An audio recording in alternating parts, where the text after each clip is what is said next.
proclamation. And what a lot of people don't realize is that a lot of African Americans actually was part of the Union Army. A lot more than tens of thousands, hundreds of thousands. And if you look at the number of troops that died and the number of troops that participated, and you look at the number of African Americans that participated, that was quite a large percentage of African Americans who was perhaps once slaves, participated in their own freedom of civil war, putting the country back together. So it's very important. It's very important to know this, and it's very important to have some commemoration.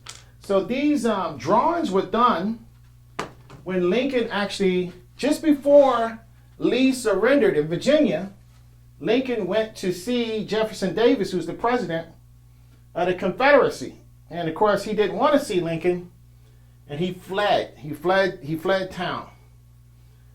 And what he should have done was stayed there and negotiated the war, losing the war. But he was a sore loser, just like some other people we know. He's a sore loser when politically, and then also in this case militarily, you've lost. But in certain areas of the South, the emancipation could not be enforced. So the Union Army had to go in there and take control of these Confederate regions. But at least the legal framework was already established, because there was at least 500,000 enslaved people who immediately actually left slavery and registered with the government. A lot of people don't know that. Previous to then, if a slave escaped, there was a system in place to return these people to their masters, to the person who literally called themselves the master, the owner. And this was over with. This system was basically ended with the proclamation, and undermined those Europeans who wanted to keep the Confederacy and its slavery together. And a lot of people, sometimes you hear people say, oh, the Civil War was not about slaves, it was not about African Americans.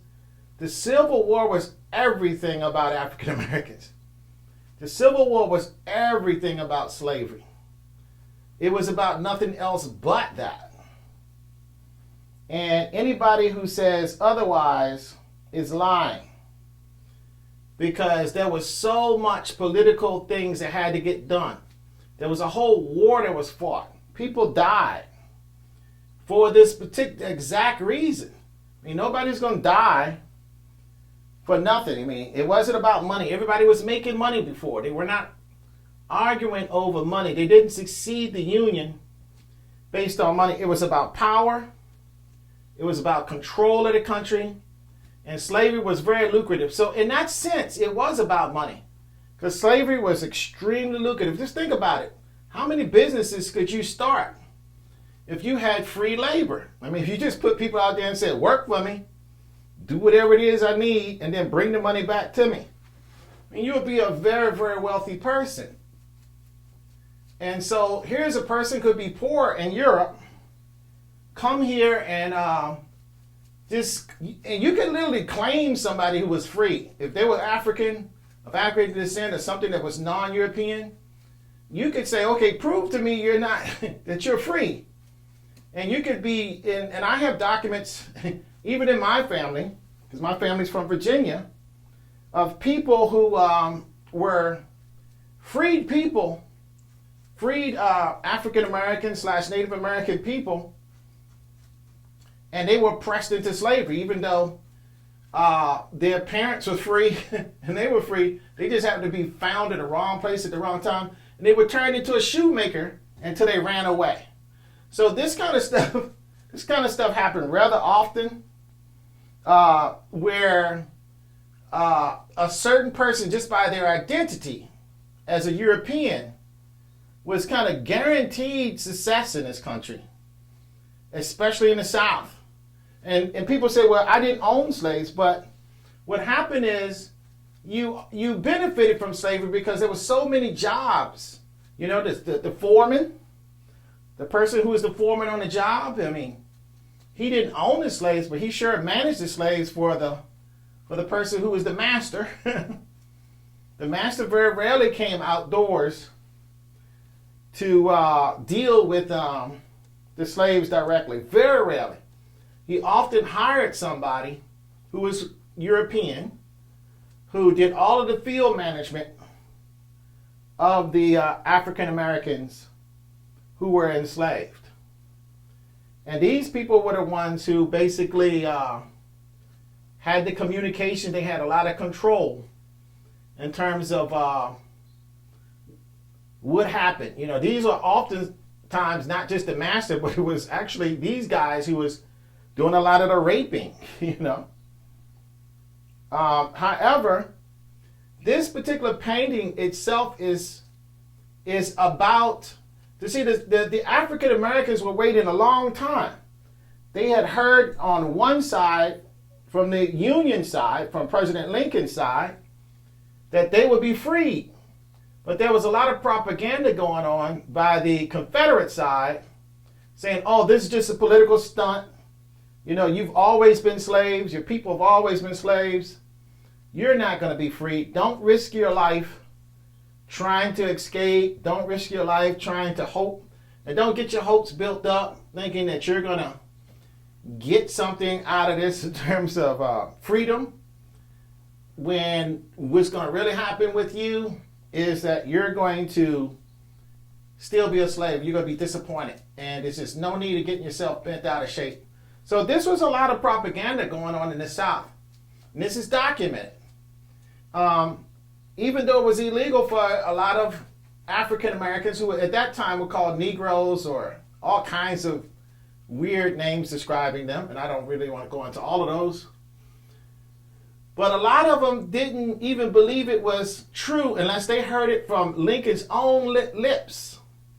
So it was important for Lincoln, as soon as he could, to go to the Capitol, because he knew there was a large population of African Americans in Richmond. So he wanted to actually be able to show the people and tell the people himself, leave, stop helping the Confederates. You know, because a lot of people say there's a lot of blacks who was on the side of the Confederate. Yeah, they were there assisting their masters. They had no choice. They were slaves, and they did a lot of manual labor. It doesn't mean that they were necessarily there because they really believed in all of the principles of the Confederacy, because we know who benefited from the Confederacy. White European Americans benefited from the Confederacy. African Americans did not benefit at all from the Confederacy.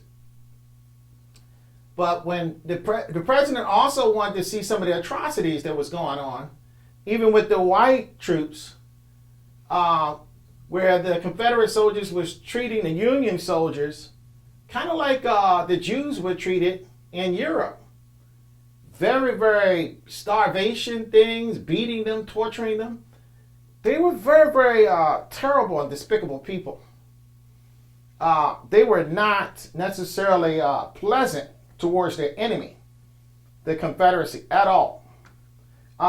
It always seems like the side of the good people, whether they was called Republican or not, at the time, the good people were called Republicans. And of course, there was a flip. There was a flip simply because when when the whites came back home, they saw that a lot of the blacks were now Democrats, you know? In other words, what happened was the party flipped.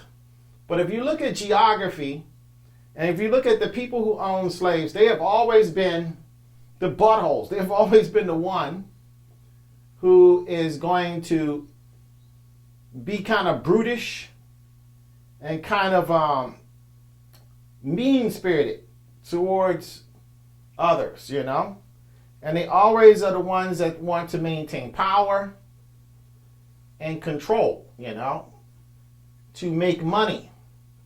for a certain class of people. Not for everybody, just for a certain elect group.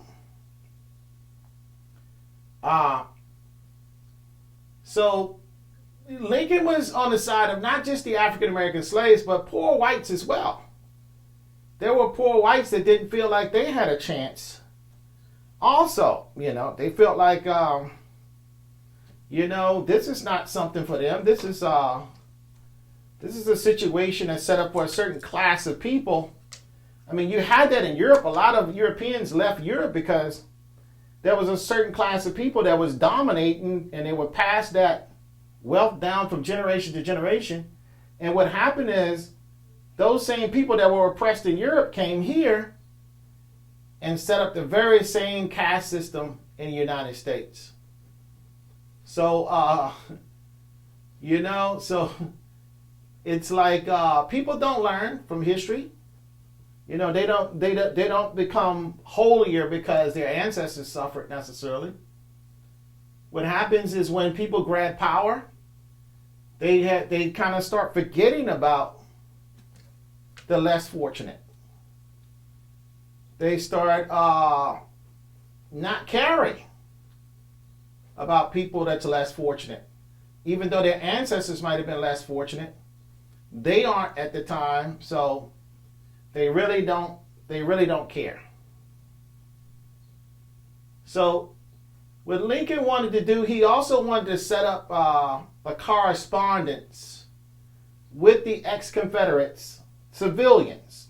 The judges, the political people, the elected officials that was still in Virginia, so that they can rejoin the Union, because he was very interested in preserving the Union. So it was a lot of confusion. The city was burning. It was completely on fire. It was a huge column of smoke coming over the city. People was giving reports to Lincoln that this was happening, so he knew that. So it was important for him to ensure this, even the other ex-Confederate whites, that law and order would be restored. I'm in charge. Jefferson Davis didn't care. He kind of had you guys living in squalor. It's going to be a lot different now. So, but what happened was the streets was alive with African American people at Lincoln's visit. And the crowd increased so fast when he arrived in Virginia, of, I'm going to say, about 90% or more African Americans. Almost everybody was African Americans, because a lot of the Confederates had either died in the war, the strong people who could fight, or had left the city because they were uniformed Civil War Confederates. And it was very dangerous. They didn't want to go to prison. They wanted to avoid prison. They wanted to avoid any kind of persecution, because they knew what they were doing to the Union soldiers. So they fled the city. They left the civilians basically unprotected. And but anyway, Abraham Lincoln came on a barge. Well, actually, he was on the Malvern ship, which is a smaller ship that could navigate through all of the debris that was from the war that was in the James River. He came up the James River into Richmond. And of course, Jefferson Davis had left about 48 hours earlier. So he didn't get a chance to meet Jefferson Davis. But instead, he found a delegation of Southerners that was eager to discuss how the war would be brought to a speedy, peaceful conclusion. Of course, peaceful, because they knew that they were not dealing with others very peacefully. But when it's time for them to suffer their penalty, they were very much interested in peaceful negotiations. But when it was time for them to torture others, it really wasn't about so much peace. It was really about domination. Of course, when it's about the slaves, if you was a military person and you were an ex-slave or African American, you would basically get you would get shot right on the spot. In other words, they would just put you before an execution squad. They didn't take any African American prisoners, the Confederate Army. So if you was on the African American side and basically the African Americans that was on the Union side were not fighting men. They were basically men just doing the manual labor. On the Union side, however, the African Americans that were serving were fighting men. Now, yes, there was a certain percentage of them that were doing some of the manual labor, but for the most part, the Union Army did their own manual labor. I mean, the whites had to hold up a certain standard. So they kind of did their own manual labor, sort of. So the Union Army had it a little harder than the Confederates. And I think that's where it wound up taking so much more time for the Union Army to kind of secure a position of dominance over the Confederates, because the Confederates did have millions of slaves to help them to set up their defenses. And they used a lot of earthworks and things like that, where they didn't have tractors back then. So if you're going to move a lot of earth products around, and if you're going to get a lot of earth forts, because it was easier to build a fort out of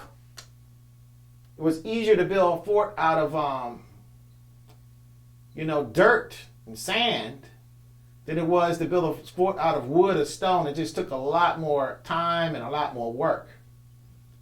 So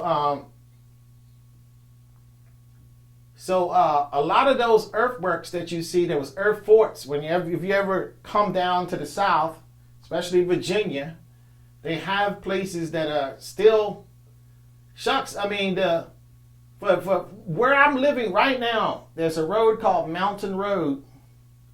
And that road, the wounded Confederate soldiers, there was a hospital that's torn down. They used to say it was haunted. That hospital is where Confederate soldiers that was injured and could still walk, leaving the lines, would go to get treatment. So just to give you an idea of the type of history that happened in the state of Virginia, quite a large amount of history went down in this state in terms of American history, important American history. Quite a bit of that happened right here in this state. Now, what I'm doing is I'm blocking out my painting, because you see this is just rough, putting in a rough color. And the whole idea here is to just put down paint, as opposed to my gesso layer or my primer layer of white. I want to actually put color down to establish my basic shapes that's going to be in this painting. But wartime leadership with Lincoln had left him kind of despondent and out of energy. And so going down to Richmond did give him a chance to kind of let some of the gas out, to kind of get a change of pace, to kind of like see what the culmination of all of this chaos that had happened once he became president, in terms of people seceding. He needed to see a lot of things. But I think more importantly, what Lincoln needed to see, he needed to see the people he had just freed, because really a lot of people won't admit it, but that was very, very key on Lincoln's mind, was freeing the slaves. And that's why they seceded in the first place, because they knew, okay, Lincoln's president, one of his number one objectives he's going to do, like Barack Obama, his number one objective was Medicare for all, Obamacare. And Lincoln's number one objective was freeing the slaves. I mean, everybody knew it. People from the North and South. And and a lot of people wanted slavery to go away. And I got to tell you, the main reason that they wanted to go slavery to go away was not necessarily because everybody loved the African Americans and they wanted them to be free, but their population was getting huge in the United States. It was getting big because African Americans were very valuable because they could make a person very, very wealthy. Slaves could make someone very, very wealthy. So a slave was worth, in today's money, slave might be worth about $5 to $10 million. One slave, say one male. And then you needed to have a female so you can make more. And so there's another, in today's kind of currency, in today's economy, be another 5 million. So you had to take out a substantial kind of, I'm not going to say a loan, but yeah, sometimes somebody had to either give you a slave or you could, it was a lot of incentive. If you was European, it was a lot of incentive for you to get yourself a slave somehow, to get control of somebody who was African. That was very important. So people recognize that right away. You could live like a king if you got yourself some African Americans to be your slaves. And like I say, it was a whole culture that was set up so that people could really benefit from this. They could really benefit from owning African American slaves. There was entire culture set up just for that purpose, just for the purpose of allowing Europeans to quickly and easily own slaves and be able to participate in the slave industry. It was an industry. Whether you were a shipper, shipping them here, whether you were a foreman, whether you made the shackles and you was a blacksmith, whether you were a shopkeeper, and a lot of the equipment that you would need on a plantation came from slave labor, whether you were a person who made wagons and equipment that they needed on a plantation, plows. I mean, all of this kind of stuff became a number one set of tools to make and have an industry based on slaves using these tools. Eli Whitney with his cotton gin, he was a slave, but he didn't benefit from his invention too much, other than having just a little bit more privilege, I guess. However,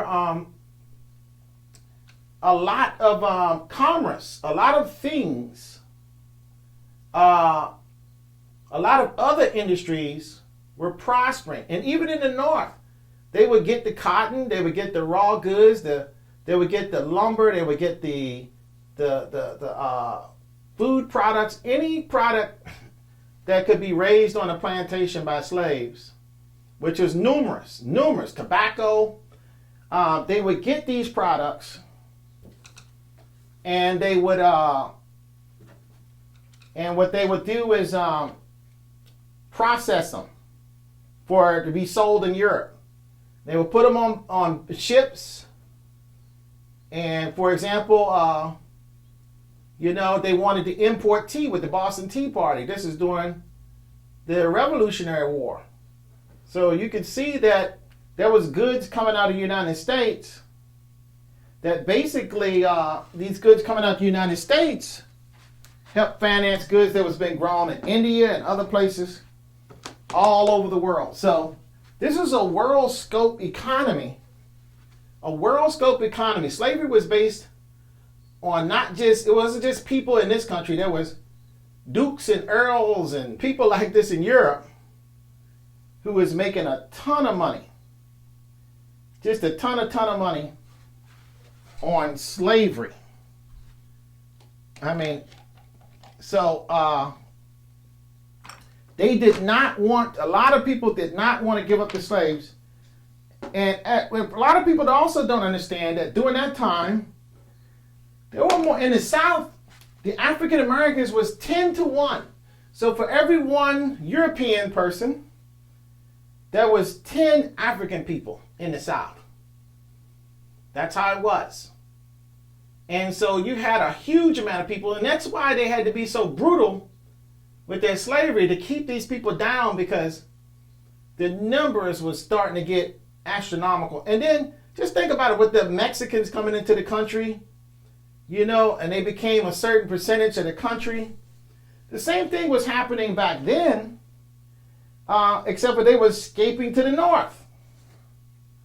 They were escaping to the north. And so people in the north started getting uncomfortable because all these African people were escaping from the south. And then they had terrible stories to tell. But they were also working cheaper. And immigrants that was just doing manual labor, poor people there, was not liking it because, hey, all of a sudden, they're losing money to African American escaped slaves who was doing the labor. They were used to doing much heavier work than some of the European people in the north.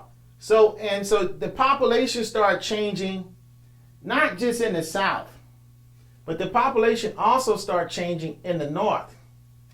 And so they could see that if this kept on, we kick this can down the road, we're going to be in a situation where we're going to be outnumbered by African people in this country, and we're going to have to fight a war with them anyway.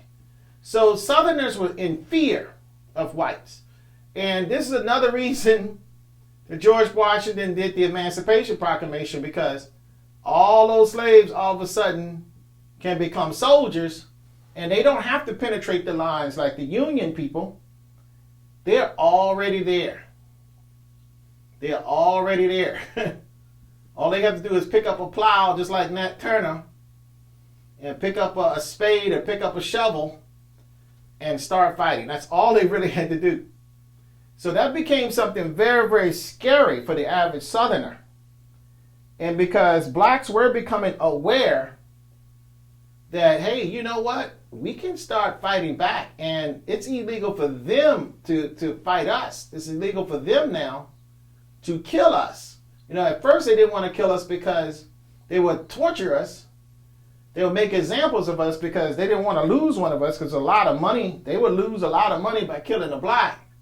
You know, you had to be a very difficult slave to manage for them to want to kill you, because they didn't want to lose that kind of money. But at the same time, they had to get rid of somebody who could kill them, like a Nat Turner, somebody like that.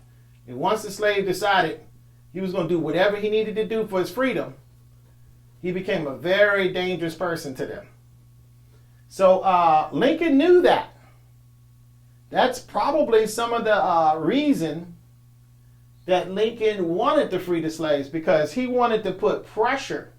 He wanted to put as much pressure on the Southerners as possible to lose the war, to make more effort, more things they had to think about to keep under control. And it was working, because the Confederacy was really struggling to keep civilization, their way of life, going. They were really struggling. Lincoln had already had a naval embargo, because the Southerners, what they didn't have is they didn't have the size navy. They just didn't have the size navy that the Northerners had.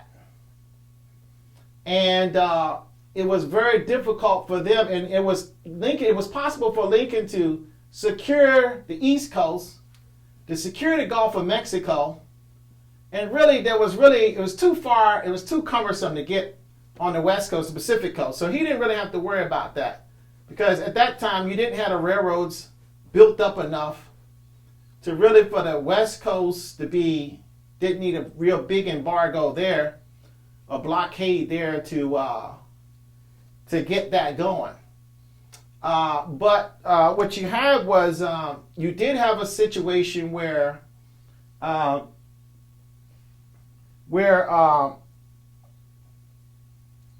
Sherman went down south and fought his way north to gain a toehold on the South, as opposed to fighting from Washington, D.C. down into Richmond, because the two capitals are very close, because some of the most developed areas at that time was not in the West or the Midwest. It was all on the East Coast. A lot of it was in the Mid-Atlantic area between New York, Pennsylvania, and Virginia.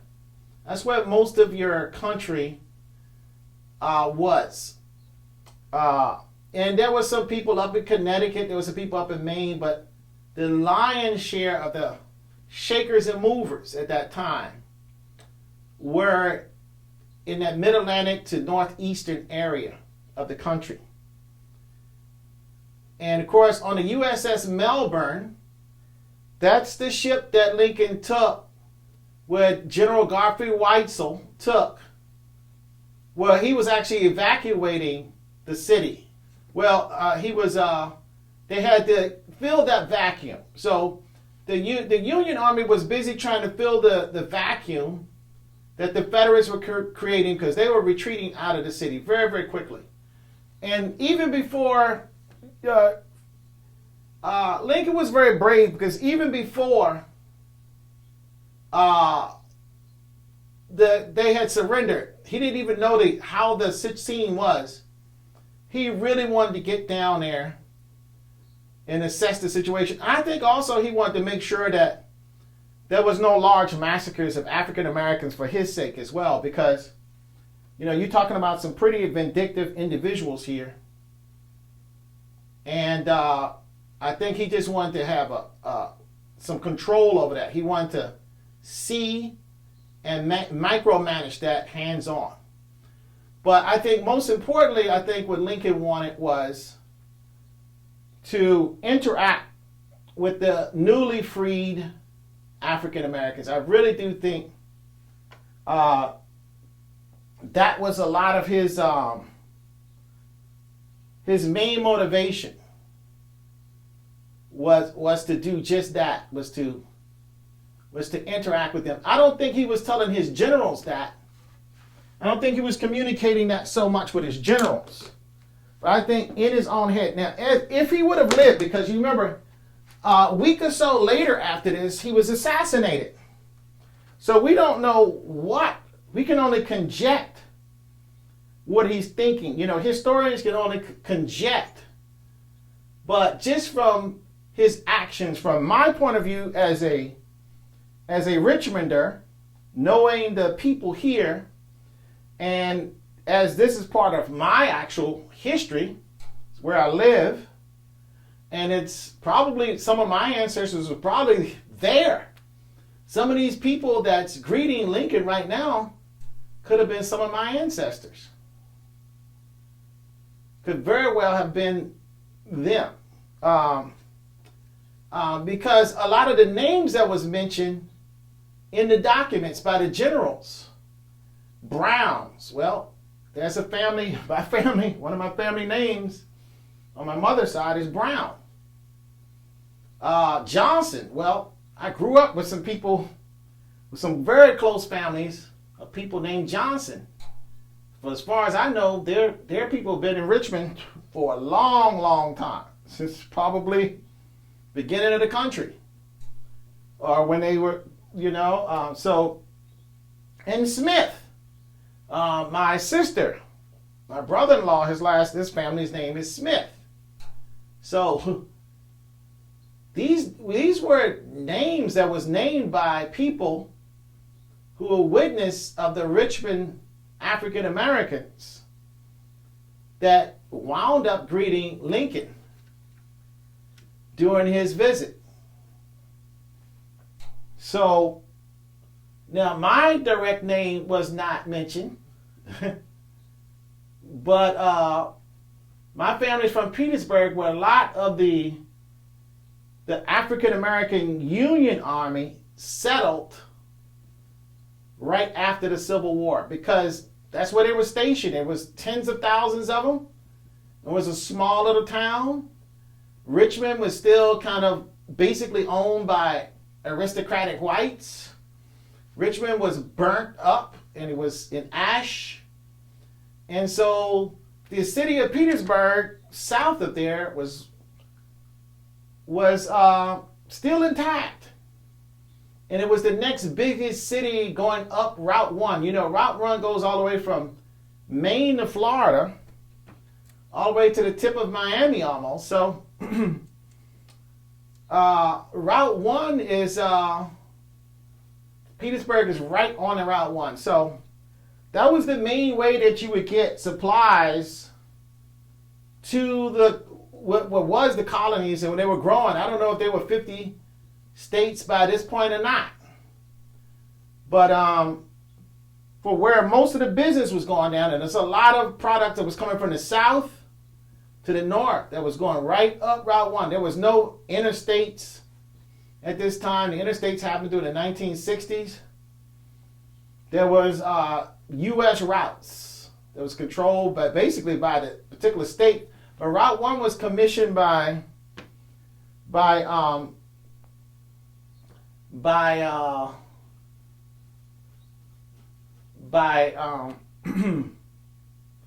George Washington, so that they can get goods from one section of the country, you know, in the south where it's warm all the time. They don't have very long winters at all. So certain products can grow really, really easy in the south. Those goods was needed in the north. So it was very, very crucial to have a road that's going to get these products in an expedient way backwards and forward, up and down the East Coast. And that was Route 1. So Route 1 was a very, very, very important route. And so that's why Petersburg became a city that's basically 90% African American. If you was to go to it today, it might be 80-some%, because a lot of white Americans or European Americans feel comfortable now, you know, around African American people. And so they're living there now. So, and real estate is cheaper there and all this kind of stuff, and you can start things, businesses. And so, you know, Petersburg is quite a nice little growing small city even right now, you know. But during that time, it was a place that was not burning, and so it was a great place for the African American soldiers to settle, because, you know, they were from plantations, perhaps further south, perhaps coming down from the north. They didn't have necessarily any property, so this is a way that they could purchase some property with the earnings that they had from from being soldiers in the Union Army. Yes, they got paid, and they were able to buy some property and settle and kind of resettle, sort of, some of these areas. But the African Americans, when the blue coats, they call them blue coats, when they came in, whether it was African Americans or not, when they came into Richmond, they would hug and kiss these soldiers. They would even give them whiskey. They had access to it because the city had been destroyed. So, you know, of course, the soldiers couldn't take it. So a lot of times the soldiers would smash the whiskey. But the gesture was made. They would do it in a laughing and loving way, you know, because it was a gesture. But, you know, the whole thing was about unimpeded joy. It's about the fact that they had won. And the main reception of the Union soldiers, and the main reception, not just the Union soldiers, but of Lincoln, was received by the African Americans. They were the ones, probably 80% population of African Americans who was dominating Richmond at the time. They were the ones who received the Union Army when they finally came into Richmond. And they were very, very excited. They were elated with it. because they knew by seeing this spectacle, they knew by also hearing. Lincoln gave a speech. He didn't just walk through the city. He gave a complete speech telling them basically, if anybody try to press you back into slavery, you have the right to kill them, to defend yourself. And because you're just as free as I am. And Lincoln gave that particular speech, actually. It was, and also some of the generals gave their own version of Lincoln's speech after Lincoln gave his speech. So Lincoln's speech kind of started out, you know, the Union soldiers that was under Reconstruction in Richmond anyway, the Richmond area, you know, he kind of set the pace and set the tone of how to deal with the freed African Americans, but also how to deal with the ex-Confederates, and then also how the conduct of the Union soldiers should be as they're trying to put the country back together, as they're trying to deal with their enemy. You know, they had to deal with their enemy. Because the Army had achieved its final victory. And Lee signed, after Lincoln had already visited the capital of Jefferson Davis, Lee signed the formal surrender contract several days later. Now, Lincoln had not yet left Virginia yet, but shortly, he left Virginia shortly, headed back to Washington, D.C. after the signing. But he did not go witness that because it wasn't his position to meet with a general. It was Lincoln's position to meet with the head of state, Jefferson Davis. Again, Jefferson Davis was a coward. So Jefferson Davis did not meet with Lincoln like he should have. So now yesterday I did do some conversation about this. And then every day some of the days I might repeat myself a little bit. Then some of the days I'll add some new information, you know. Depends on how it comes to me. But basically, as I'm painting this, I want to just give the back history, you know, to what I'm actually doing, you know. There is a whole lot of information, a whole lot of history that happened concerning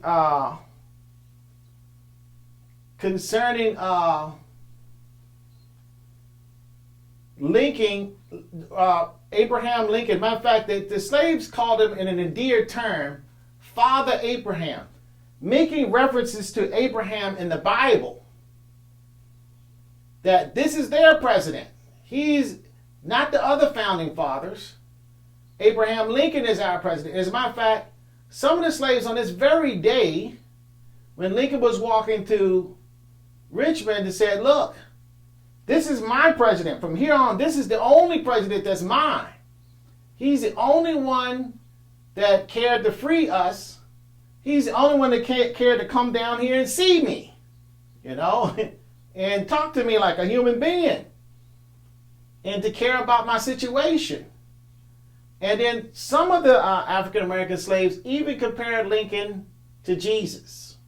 Yes, they went that far as to compare Lincoln with Jesus. So you can see how they felt there. And I remember I was on Facebook some time ago, and I was hearing some people saying, oh, Lincoln didn't care nothing. I don't know if these were white supremacists pretending to be black or what. But they were in my Facebook saying that Lincoln didn't care nothing about the slaves. And I was like, what in the world kind of bull crap is that? You know? He was just doing that just to keep the United States going. And I don't even know if these are Americans. Because on the internet, all kinds of people is black, but they might not be Americans. You know, they're African descent. And a lot of people today, because of us participating in some bad war choices, they don't like the United States. And I can understand why. You know, I can definitely understand why that is. However, the United States exists. It is our country. Because the 13th Amendment and the Emancipation says very clear. I mean, it's Matter of fact, we have more documents than white people have telling us how we are citizens in this country and telling people how we should be treated in this country.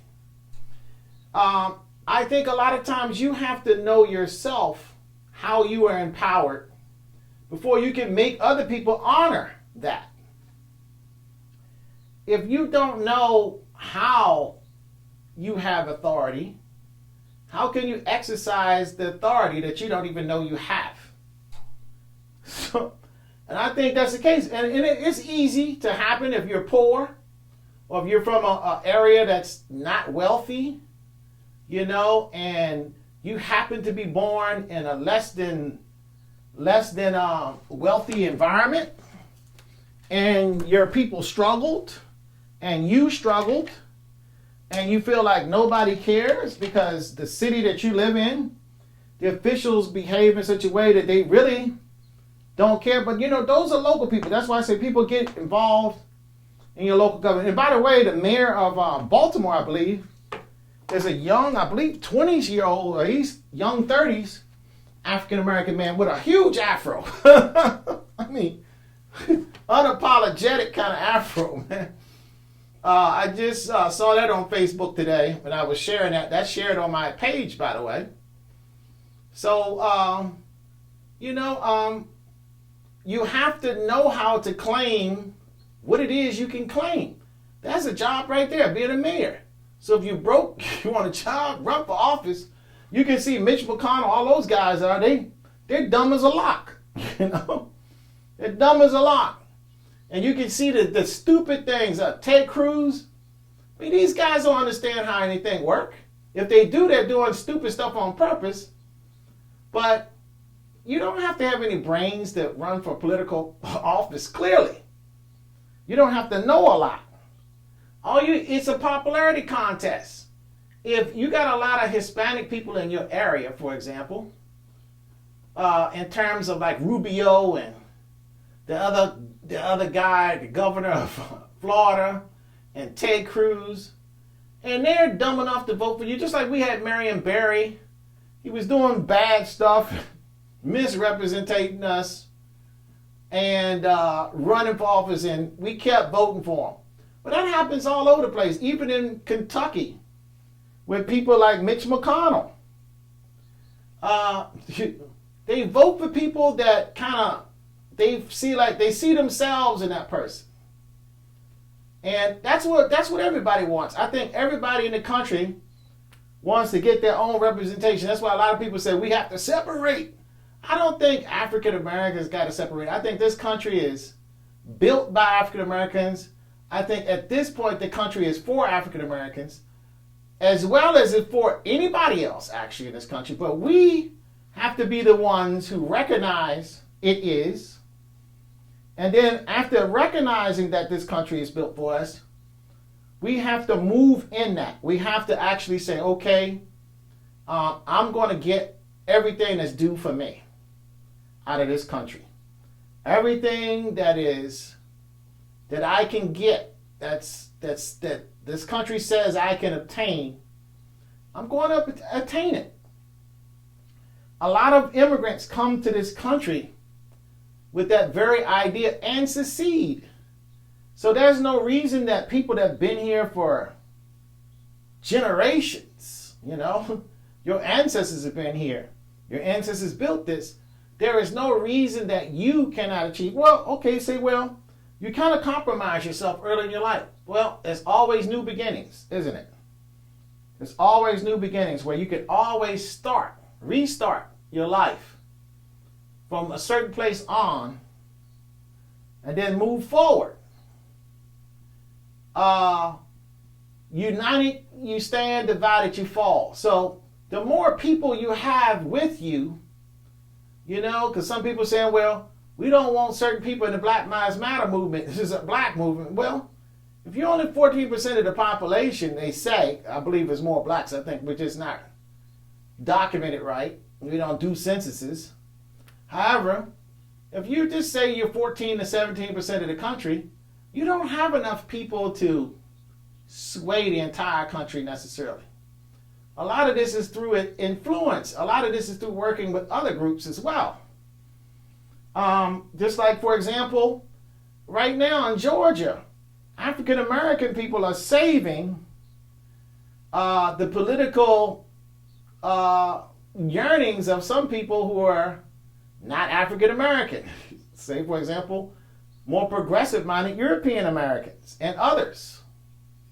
But at the same time, we need to get something out of that, you know, because just like during the Civil War, tens of thousands of Americans, what people don't realize, a lot of volunteers, the Union Army was looking for European volunteers, and guess what they were doing? They were not volunteering. They were just sitting at home, and they was getting in trouble. They were getting in trouble. It was very important for African American soldiers to start joining the Union Army. And a lot of times they don't tell you just how many African Americans did just that. Well, it was a ton of them. A ton of African Americans joined the Union Army. I'm not going to say it was almost half of the soldiers was African American. I'm not going to say that. But it was a substantial group of African Americans who had joined the Union Army. Again, a lot of these people were slaves. They were undocumented. Some of them only had first names that they wanted to use. They didn't want to use their slave master's last name. Some of them didn't even know a last name. They just had a first name. And some of these people were just poorly documented. And they were recruited so fast, and they died on the field without getting completely documented as African American soldiers. You know, at a certain point, you're just counting bodies, dead bodies on the field. And so a lot of African American Union soldiers basically did not get documented properly. However, also, a lot of African Americans did get documented properly. And those numbers are quite large. Those numbers are quite substantial. But Lincoln knew that some of the first soldiers to get into Richmond was African American. Lincoln also knew that they were fighting very, very hard, these African American soldiers. Very, very hard. They weren't playing around because these soldiers knew that if they got captured, they couldn't put their hands up and surrender. They knew that the policy of the Confederate soldiers, the white Confederate soldiers, were to just simply put them up before a firing squad right there on the battlefield. They weren't going to any kind of military prison or nothing like that. So they knew this. So they fought like crazy because they knew they didn't have a whole lot of chances with the Confederate people if they got caught. They knew they didn't have a whole lot of chances there. So these were some terrible soldiers. The Confederate Army, just by being nasty themselves, had created super soldiers out of these ex-slaves. And these soldiers were determined, because I'm pretty sure they had seen some of their African-American brothers killed and left, and probably who knows what atrocities was committed on the field. And so I'm sure there was some feelings there, some emotions involved in terms of the way they fought and the way they went after the Confederate soldiers in war. But at the same time, they were very honorable and decent about the way they handled that, because I believe that Lincoln wanted to witness this himself. He wanted to witness the African Americans. You got to remember, Lincoln was a soldier himself. Lincoln was a soldier himself in his younger years. So he knew what was involved in a war like this. He definitely knew what was going down on the battlefield. Lincoln knew what was going on the battlefield. He was not unaware of what it required for. And then also Lincoln was self-educated, but Lincoln was privileged to educational systems and to a lot of systems that the African American soldier was not privileged to. So it was particularly difficult for an African American soldier. It was particularly difficult for an African American soldier to be a soldier because he was deprived of education. He was deprived of a lot of things that a European American soldier would possibly had more access to. So Lincoln was very impressed by these men's gallantry, their bravery, and their commitment, and they got the big picture. Lincoln realized that these African Americans had gotten the picture of what they needed to do to win this country back, and also to permanently win their own freedom. So I think Lincoln wanted to witness these people for himself. And I think that's another reason why Lincoln wanted to come down to witness, to be there at the fall of Richmond.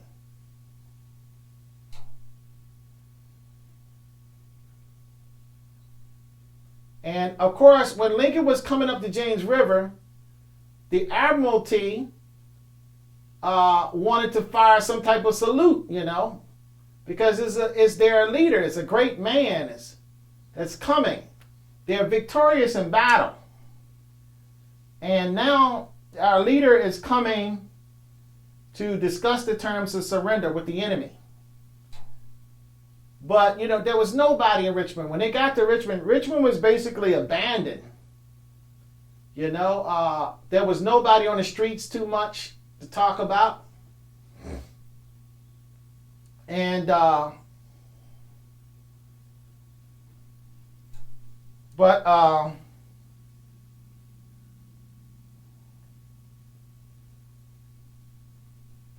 but what happened was that Malvern could not navigate. It could not navigate the James River because all of the obstacles that was in it. So what happened was Lincoln had to go onto a barge that was smaller, that was towed by a towboat, and so that the torpedoes and the explosives and debris that was in the James River would not destroy the ship, and it could be peril. And of course, there was an extra risk to Lincoln. So there's a lot going on there as well, where the Admiralty was trying to make this as safe as possible, getting Lincoln, to the capital of the Confederacy. And then also on the secondary level, they were concerned that Lincoln was not going to get the hero's welcome into the city with all of the fanfare, that should have been given to somebody of his stature. And especially, and there was nobody at the landing to meet Lincoln when he got to the shore, because he actually went by rowboat. He left the barge and went in a rowboat so Lincoln just basically left the rowboat on foot and started walking towards, and I don't even know if the men was familiar with that particular passage, because the traditional passages was destroyed. So I don't even know if they was comfortable with that particular passage into Richmond. So as they were walking, what happened was African American people started noticing this tall man, walking with these soldiers, these Marines. And they recognized from images that they've seen of Lincoln, this was none other than President Lincoln. Now, they had heard that this might be Jefferson Davis walking through the city. And of course, the African Americans were not too scared. I mean, a lot of times people think the African Americans was timid and scared, but they were saying, hang him. If they're thinking of Jefferson Davis, kill the tyrant.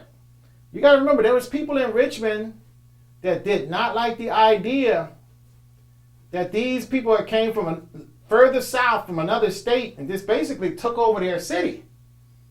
There was white and African American people who pretty much resented that. And these people they were not necessarily nice to everybody. They were there to fight. And so the culture of Virginia was a little bit overwhelmed by the Confederate people that was there. And so to some level, they were sentimental towards the Confederacy, but to another level, they were wanting to return to a normal lifestyle.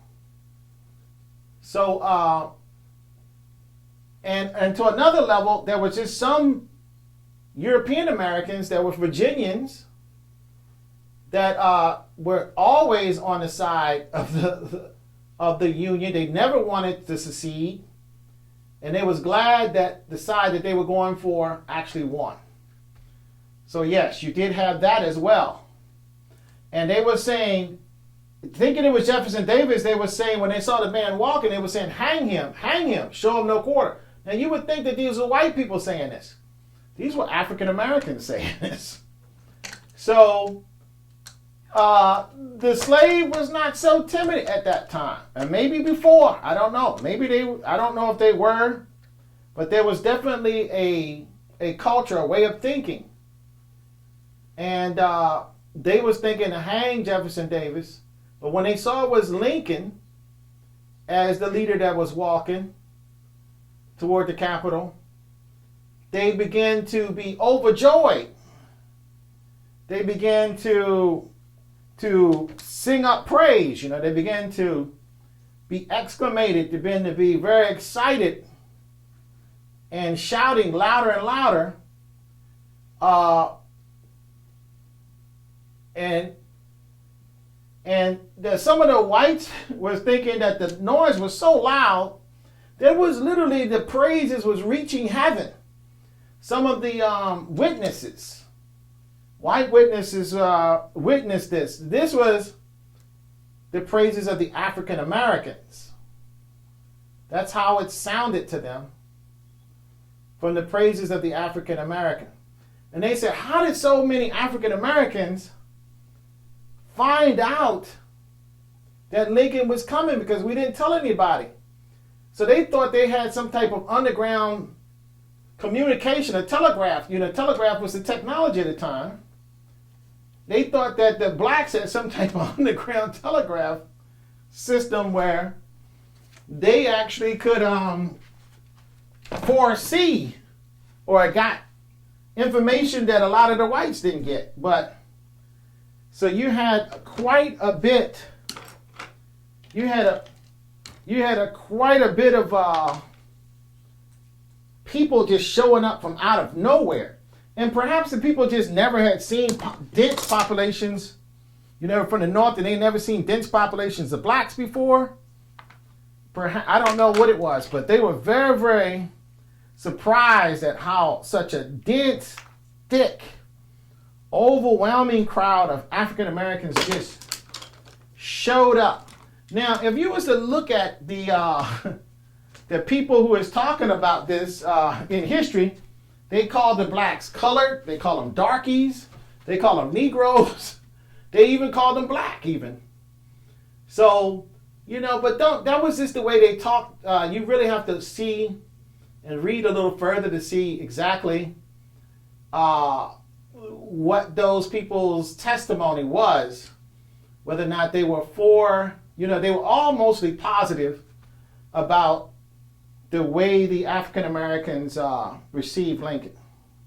Even though some of the descriptions of the African Americans, for our taste today, is a little bit insensitive, I should say.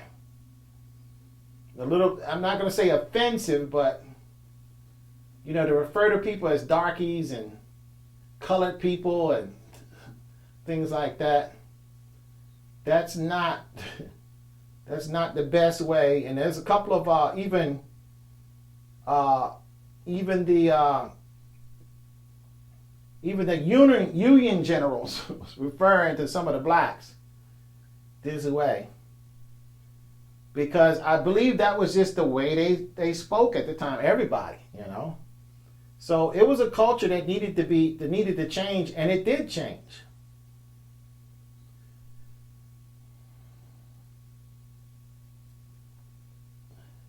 But Lincoln, there was a small house when Lincoln first got off the boat on the landing when he got off the rowboat. But there was a group of blacks that was around his house with spades and shovels working. There was an old man about 60 years of age, kind of saw Lincoln from a distance and raised himself up from his position with his spade and sprang forward and said, "Bless the Lord. There is the great Messiah. I knew him as soon as I seen him. He's been in my ears for as long as I can remember. I mean, as for a long time. And he's come to free us from bondage. Glory, hallelujah." That was his quote. And he fell upon his knees before the president and he kissed his feet. And the others followed his example. And of course, they surrounded Lincoln. They just basically, the soldiers couldn't even get to Lincoln. They kind of caught him, and they had seen him in photographs before, so they knew who Lincoln was. And before they know it, Lincoln was totally under the control of these slaves. If they wanted to kill Lincoln, they could have very easily have done it. They had the farm tools in their hands. But instead, they were very, very appreciative that Lincoln's face, by recall of some of the soldiers there, his face seemed to be a sad face where he said, "I suffer for you all, and I've come here to help you." That was the look that the soldiers that was with him, the white soldiers who were with him, said that Lincoln had on his face. Now, Lincoln didn't say anything. They're saying that is the look that was on his face. But Lincoln did say, "It's not right that you should kiss my feet and to basically worship me.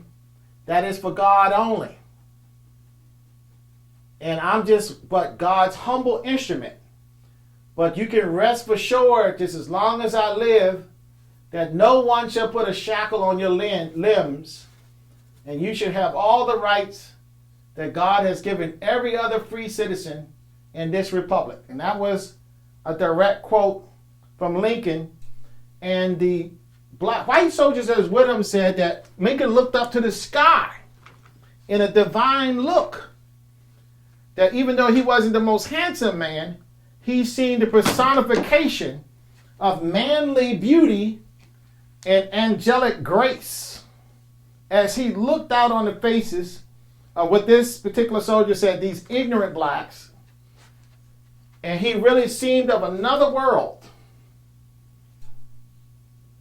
Even though this is a brief duration, it was simple and humble. It impressed him as more than anything or any speech that he had ever witnessed, including Lincoln's own witness. And then this particular soldier said this would make a fine, that scene would have made a fine picture. And guess what I'm painting now? I'm painting that picture that soldier said. And there was women showing up and people showing up just like in the Bible, trying to kiss the hem of Lincoln's garment. They were trying to kiss anything on Lincoln. And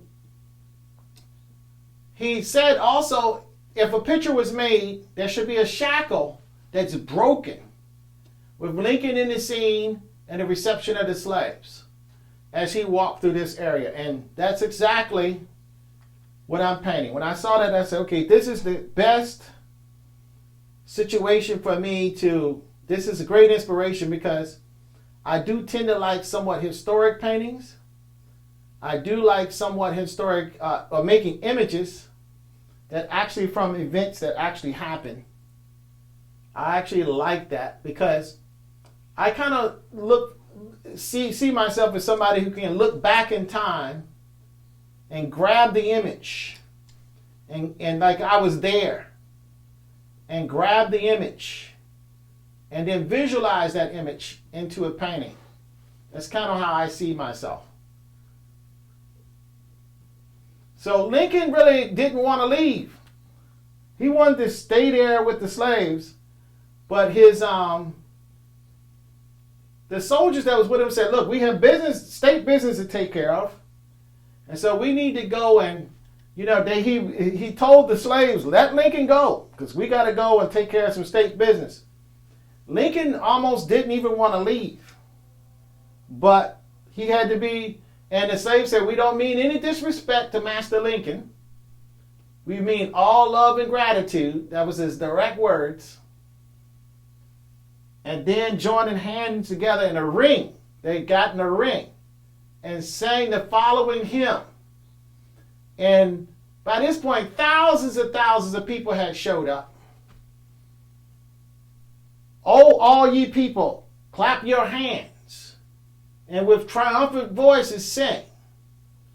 No force the mighty power, the stands of God, the universal King. And the president and everybody listened respectfully while this hymn was being sung.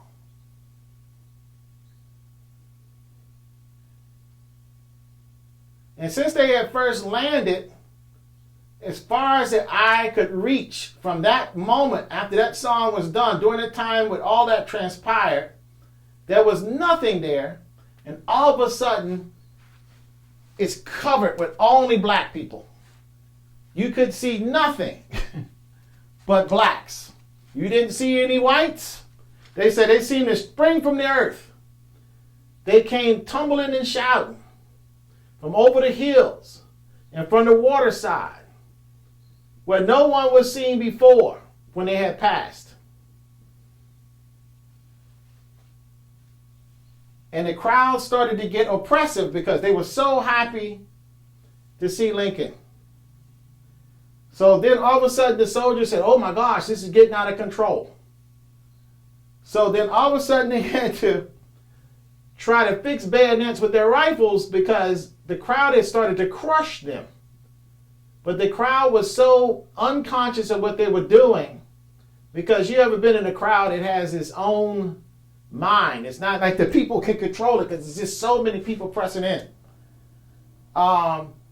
And so they had to literally fix bayonets and try to make a protective barrier around Lincoln so that they would be crushed to death. And sometimes what that show of force did was allowed Lincoln to be able to breathe and walk and not get crushed. Because their joy was so great, they just wasn't even aware that they was crushing them. So you could see that the jubilation was intense.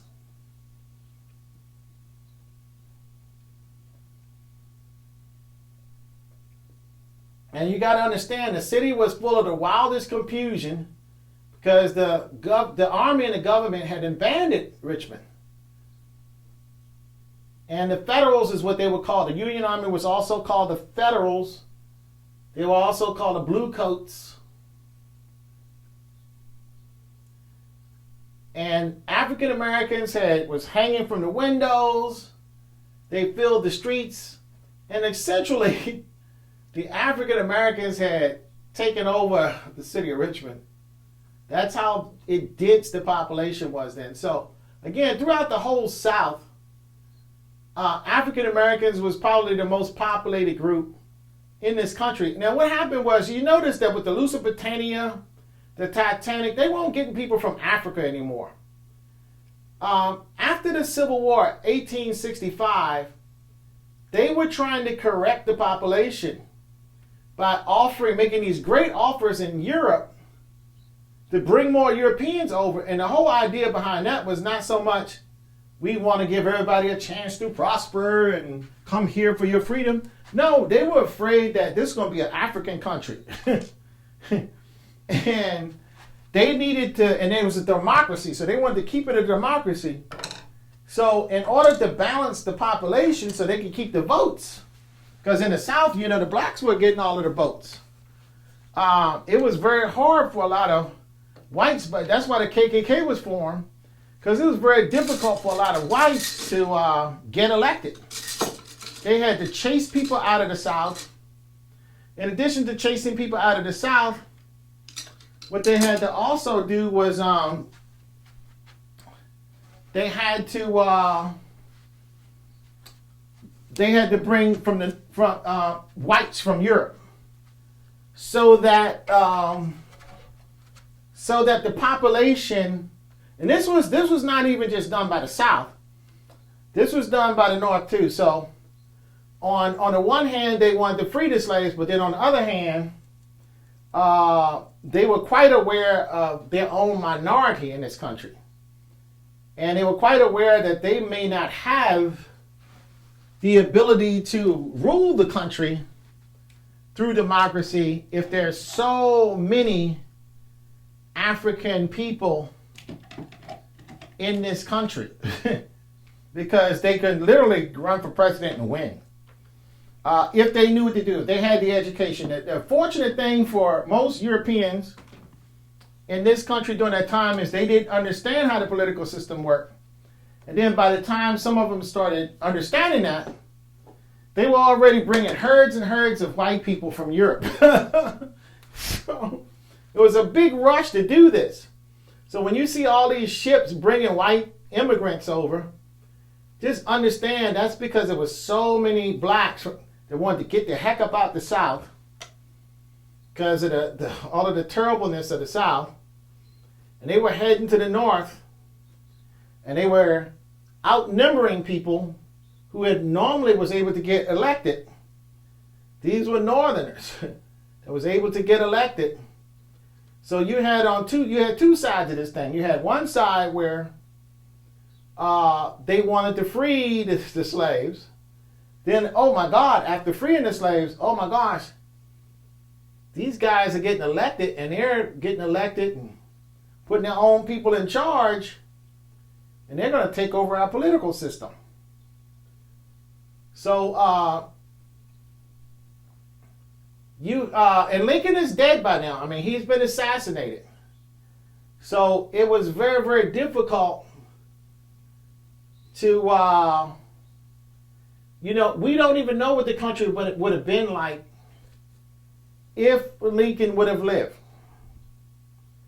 We just don't know. Because Lincoln's system, because I believe Lincoln micromanaged and he was flexible. So Lincoln's system never got put into full. The other people that he left basically tried to implement things, but they were also adjusting. They were also working in real time, adjusting to real problems like, okay, these people are uneducated, but the men can vote. And the women couldn't vote yet, but the men could vote. And they're getting a lot of Negro men elected. And not just in the South, but elsewhere as well, where traditionally white Americans was getting elected. And so that started the Great Migration from Europe, where these ships, they really went out of their way to build all these ships and to put up flyers in Europe saying, hey, we'll give you big, large tracts of land, just come here. You know, that's why our system with the electoral college was developed, and every state gets 2 senators, even though they didn't have but 2 people in the whole state. It was 2 white people that would vote for, that would support a white president to keep the country basically under control of, European people. So, not to say that these people were bad people, it's just that, they were trying to put the country back together. They didn't know how it was going to happen. They didn't know how it was going to go down all the way. And it didn't necessarily work the way they thought it was. And so even though they had God-given rights to be citizens now, and they had the rights to be free, but what happened was there was a lot of cultural development and adjustments that had to go down. Not with just the African Americans, but also with the white Americans.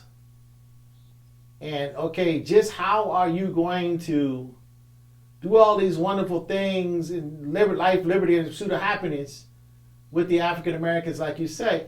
And so now what we have is we have the aftermath of messing this up. These people messing this up. So, and it never got reconciled. These issues never properly got reconciled. They just didn't. And so perhaps Lincoln should have lived. Lincoln didn't live. Perhaps he had a plan. It maybe was in his head. And of course, his head died because he died. So you have, the best efforts of maybe lesser people than Lincoln trying to put together